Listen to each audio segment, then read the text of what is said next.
네, 안녕하십니까. 오늘은 8월 26일 토요일, 연중제 20주간 토요일입니다. 연중제 20주간 토요일, 홀수의 독서는 룻기 2장 4장.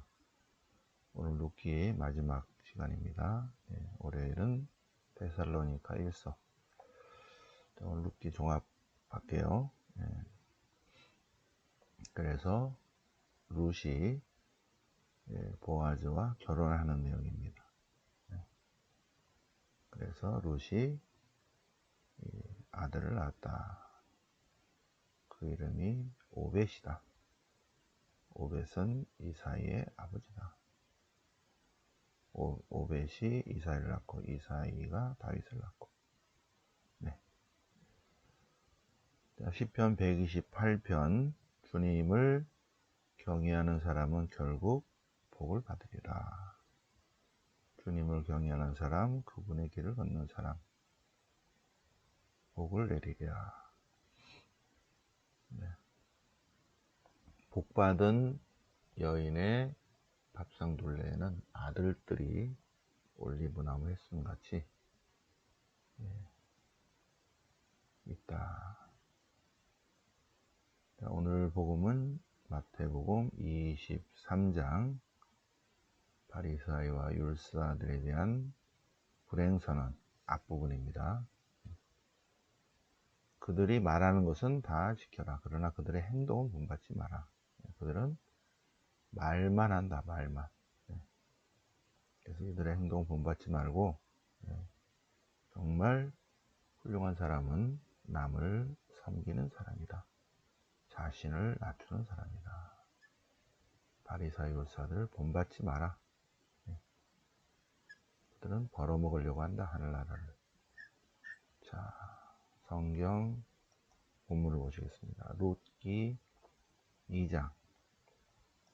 룻기 2장. 룻기 1장은 어저께 묵상했듯이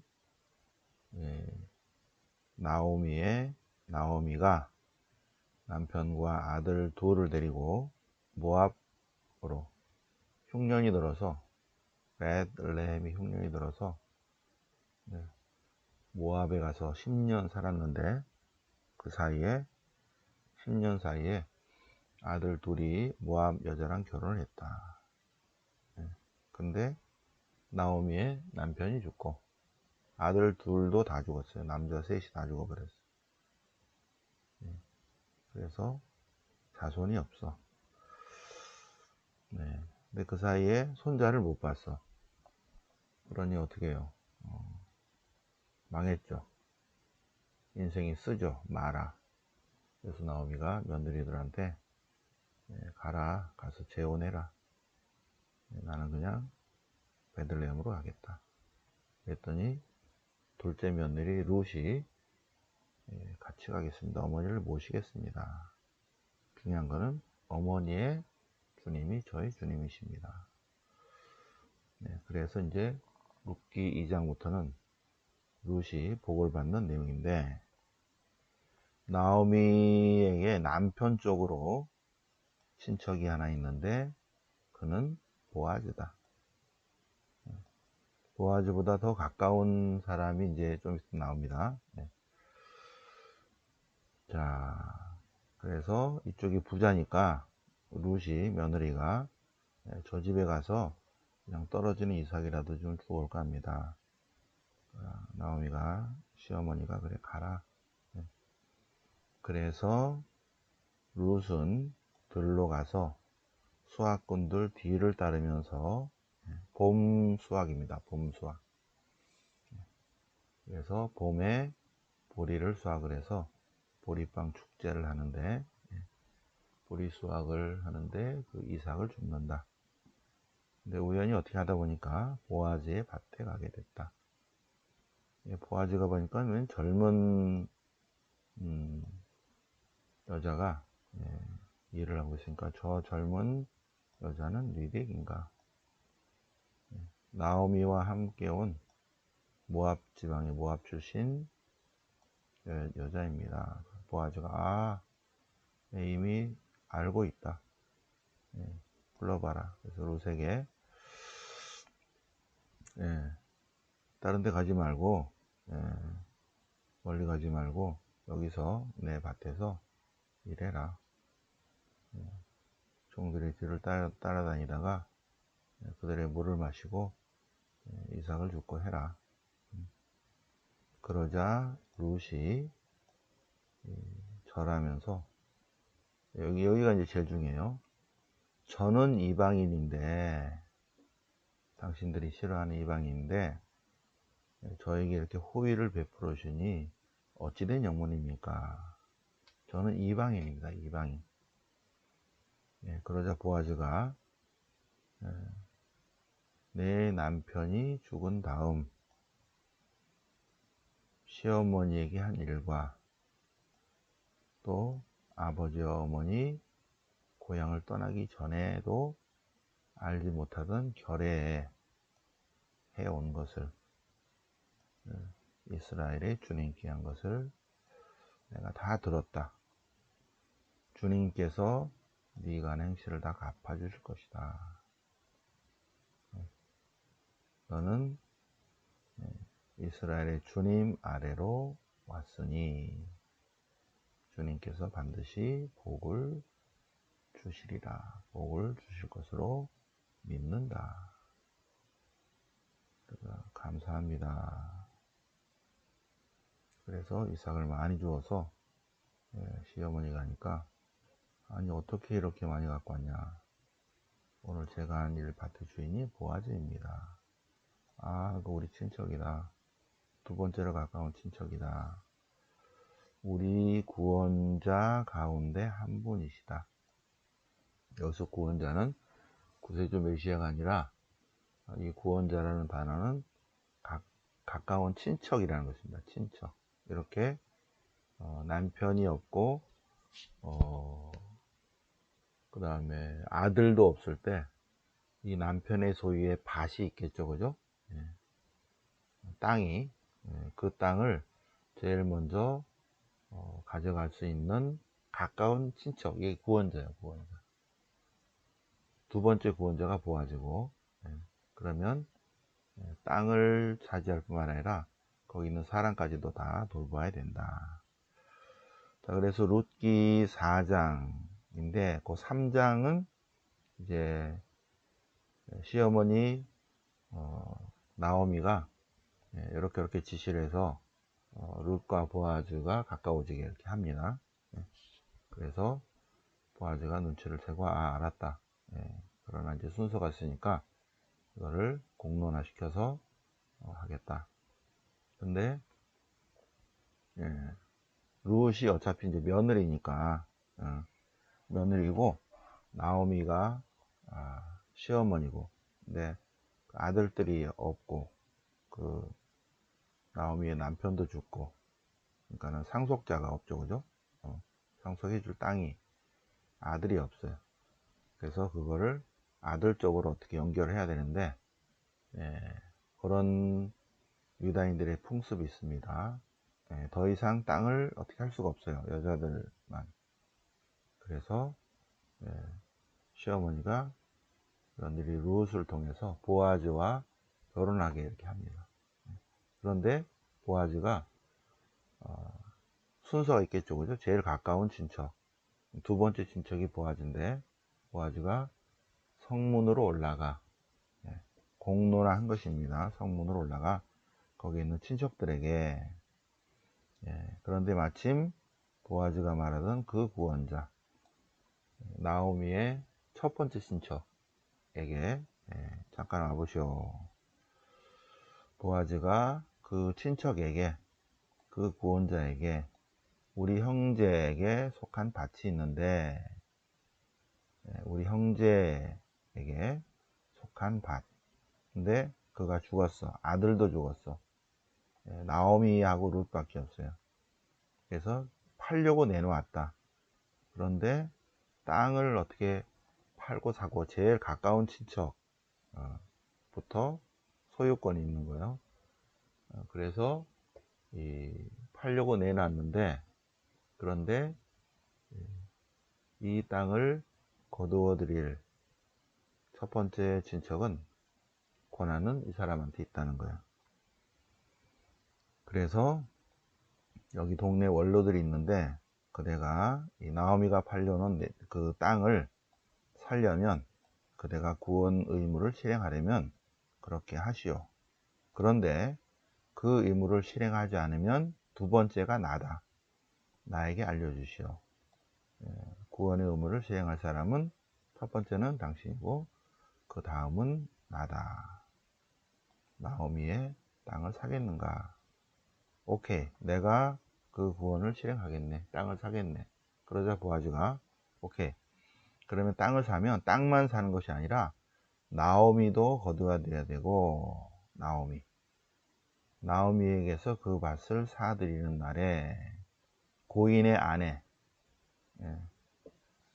나오미도 거둬들이고, 그 아들이 이제 그 권한이 있는데 고인의 아내인 모압 여자도 맞아들여서 부인으로 맞아들여야 된다. 고인의 이름을 그 소유자 위에 세우지 않는다. 부인으로 안 맞아들여도 그 아들을 낳게 해줘야 된다. 하겠냐? 그러자 그 권자가 마누라한테 좀 물어보고 오겠다. 갔다 와서 마누라한테 직사하게 혼나고 안 하겠다. 이게 내 마음대로 되는 게 아니다. 그죠? 결혼한 사람은 그렇죠? 자기 마음대로 되는 게 아니죠. 부인의 권한이 큰 집안도 있어요. 그죠? 그래서 이 첫 번째 구원자, 친척이 뭐라고 하냐면 안 하겠다. 나로서는 그 구원 의무를 실행할 수가 없네. 내 재산을 망치고 싶지 않네가 아니라 마누라한테 혼난다. 그러니 난 안 하겠다. 당신이 하시오. 다음과 같은 내용을 찾았습니다. 그러자 보아즈가 온 국민에게 거기 있는 원로들에게 합니다. 자, 이 사람이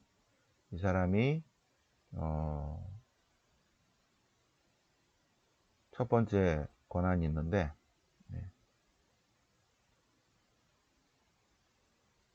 그걸 안 지킨다고 하니까 이제 내가 하겠습니다. 그 모든 것을 제가 나오미 손에서 나오미 것을 받아들이겠습니다. 그리고 중요한 거, 그리고 모압 여자 룻을 제 아내로 맞아드리겠습니다. 공적으로 표시한 거예요. 공적으로. 이 사람이 땅을 사드리고 룻을 아내로 맞아들이라니까 안 한다고 하니까 그러면 내가 하겠습니다. 내가 모압 여자 룻을 아내로 맞아드리겠습니다. 괜찮습니까? 오케이. 그래서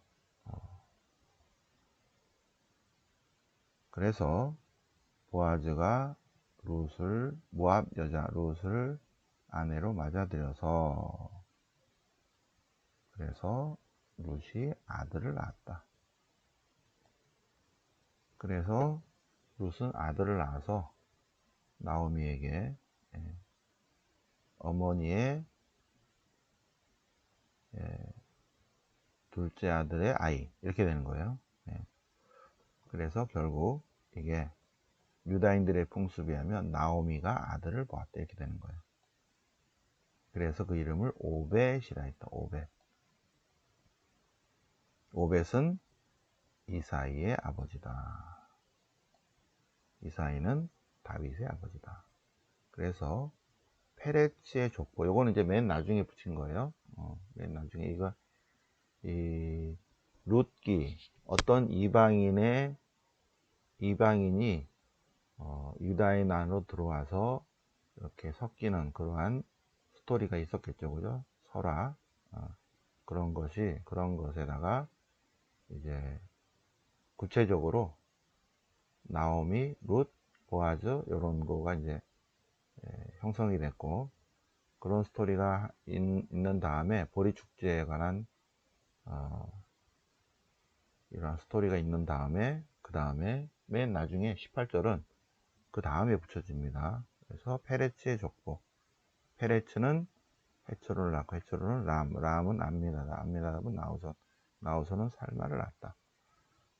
살모는 보아즈를 낳고 보아즈는 오벳을 낳고 오벳은 이사를 낳고 이삿은 다윗을 낳았다. 이게 이제 4장 맨 마지막 문장입니다.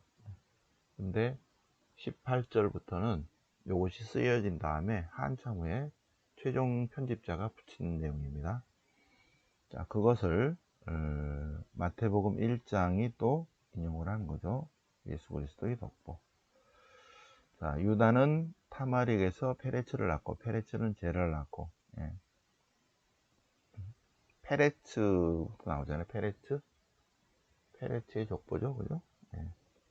그래서 유다는, 예, 아브라함은 이삭을 낳고 이삭은 야곱을 낳고 야곱은 유다와 형제를 낳고 유다는 타마르에게서 며느리예요. 타마르에서 페레츠를 낳고, 그죠? 페레츠 쌍둥이를 낳았다고 그랬죠. 페레츠는 헤츠론을 낳고 헤츠론은 람을 낳고 람은 암미나답을 낳고 암미나답은 나후손을 낳고 나후손은 살몬을 낳고 살몬은 라합에게서 보아즈를 낳고 보아즈는 룻에게서 오벳을 낳고 오벳은 이사이를 낳고 이사잇은 다윗을 낳았다. 네. 자, 룻기는 요거를 얘기하고 있는데, 예, 마테오복음사가는 여기에서 약간 다른 내용을 또 얘기하고 있습니다. 예, 지우개를 좀 지우고 한번 볼까요? 네. 자, 마태복음에서는 노란 걸로 해볼게요. 노란 거. 자, 마테오복음 1장 예수 그리스도의 족보.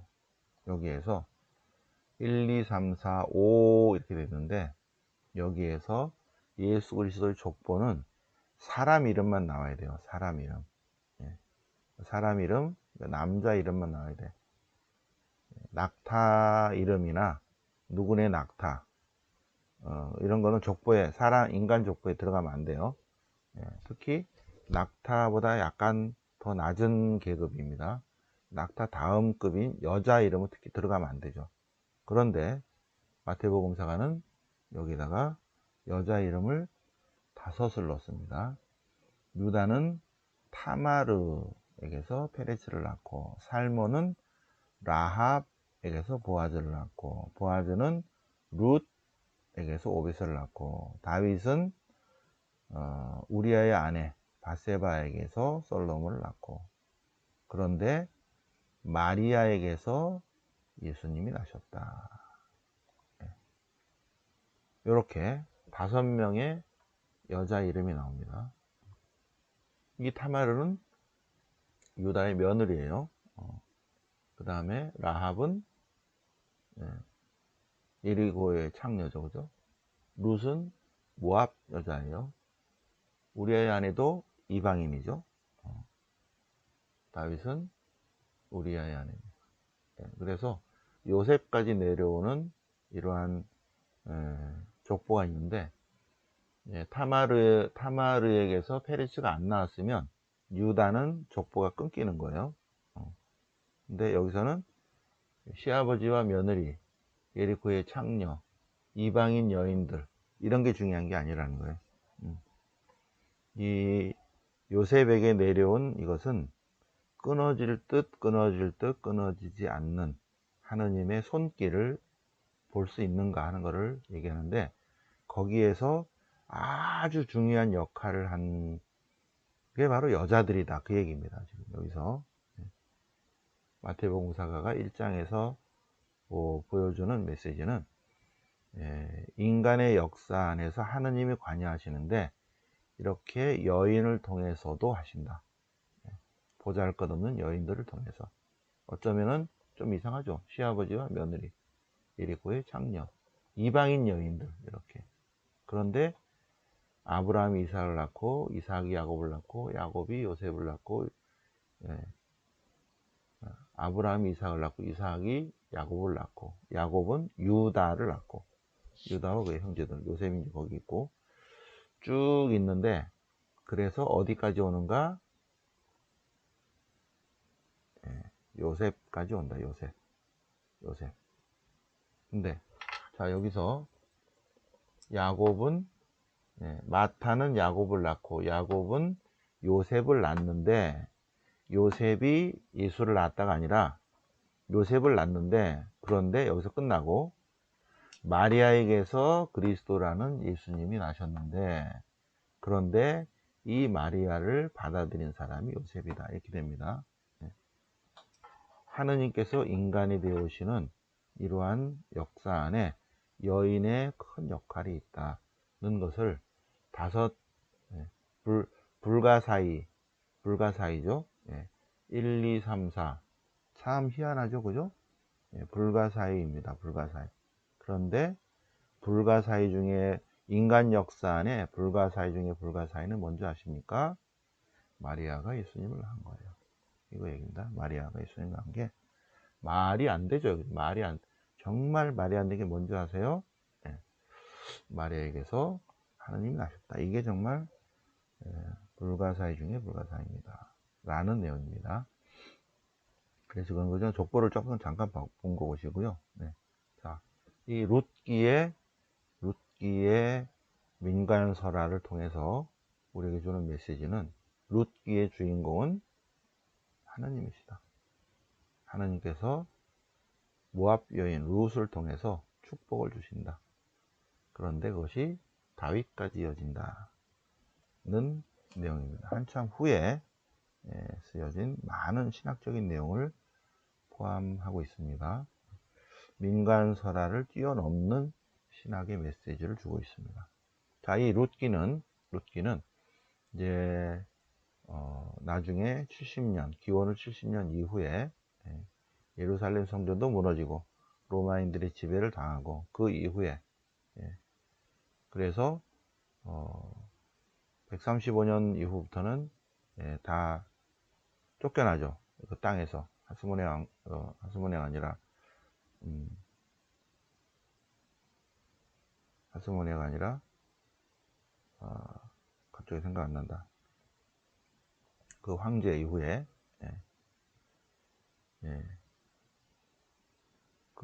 그래서 더 이상 땅을 다 잃어버리고 난 다음에 야 우리가 옛날에 보리축제를 했는데 보리축제에 보리빵을 놓고 우리가 오순절 행사를 했는데 오순절 행사를 못하는 지금 어떻게 해야 되지? 그럴 때 그 축제 대신에 읽는 것이 바로 룻기다. 오순절 축제를 못해요. 그 땅에서. 그럴 때 흩어진 이방인들이 흩어져 있는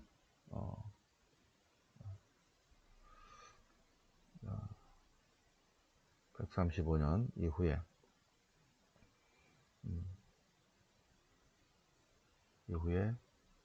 전 지역으로 흩어진 유다인들이 그때를 기리면서 물론 이제 그 전에도 했어요. 그 전에도 예루살렘 성전 70년 예루살렘 성전 파괴 전 그때는 남아 있었죠.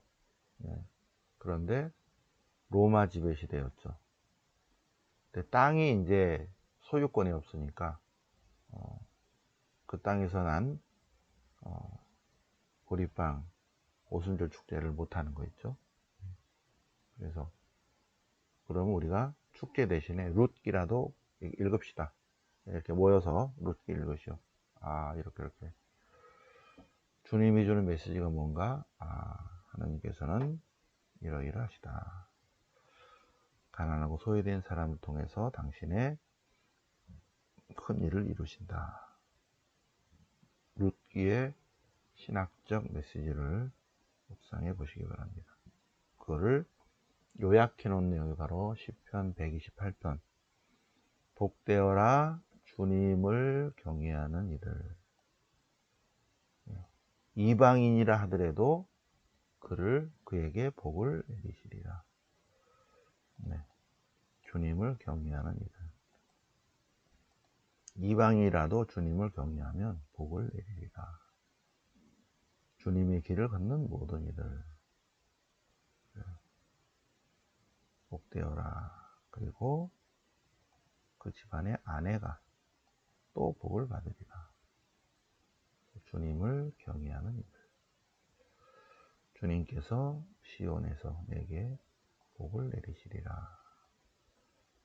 자, 마태복음 23장 예수님께서 바리사이와 율사들을 꾸짖는 내용입니다. 그래서 불행 선언을 7번 하고 있습니다. 예, 여기 보시면 불행하여라, 불행하여라, 또 불행하여라, 불행하여라, 불행하여라. 복되어라가 아니죠. 예, 또 불행하여라. 여기도 있구나. 불행하여라. 8번이구나. 8번. 예, 8번. 여기 빼놨다. 어쩐지. 예. 그래서 제가 수정해서 올려놓을게요. 8번. 네, 복되어라 진복 8단. 복되어라가 아니라 불행하여라 8번 하고 있습니다. 네, 바리사율사들에게. 자, 바리사율사들을 보면서 여러분들은 그들이 말하는 것은 다 실행하고 지키시오. 그러나 그들의 행실은 본받지 마시오. 그들은 말만 하고 실행하지 않습니다. 네, 그들이 행하는 일이란 모두 다른 사람에게 보이기 위한 것이다. 네, 그래서 성구갑을 넓게 만들고 옷자락수를 길게 늘어뜨리고 윗자리 높은 자리, 윗자리 높은 자리를 좋아한다. 윗자리 높은 자리. 예. 닭벼슬 뭐 이런 거, 예. 빨간 모자 이런 걸 좋아한다는 거죠. 빨간 명찰, 해병대. 예. 스승이라 불리기를 좋아한다. 그러나 스승님은 한 분뿐이시다. 아버지라고 부르지 마라. 아버지는 너희의 아버지는 오직 한 분, 하느님 아버지시다. 예. 하느님 아버지. 선생이라고 불리지 않도록 해라. 선생님은 그리스도 한 분뿐이시다. 참된 가르침을 주시는 선생님은 예수 그리스도이시다. 가장 높은 사람은 섬기는 사람이다. 자신을 낮추는 사람이다. 예. 바리사 율사들을 보면서 저들을 본받지 마라. 가장 훌륭하고 위대하고 큰 사람은 자신을 낮추는 사람, 남을 섬기는 사람, 봉사하는 사람이다. 예. 그리고 아버지는 하나님 아버지 한 분뿐이시고 스승님은 예수 그리스도이시다. 예수 그리스도이시다. 예. 스승의 날, 스승의 날, 예수님의 날이에요. 스승의 날, 어버이날, 하나님의 날, 5월달. 자, 그래서 오늘 토요일입니다. 토요일. 그래서 토요일 26일 토요일 토요성모신심 오후 3시에 있습니다. 네. 특별히 네 번째 토요일은 연도와 위령기도 공헌합니다. 많은 참여를 바랍니다. 자, 오늘 8월 26일 토요일 연중기 20주간 토요일을 맞아서 룻기 최종적으로 점검해 보셨고요. 공부했고 복습하니까 괜찮죠, 그죠? 네. 오늘 또 마태복음 같이 묵상해 보셨습니다. 영광이 성부와 성자와 성령께 영광과 지정 성령원이 아멘. 성부와 성자와 성령 이름으로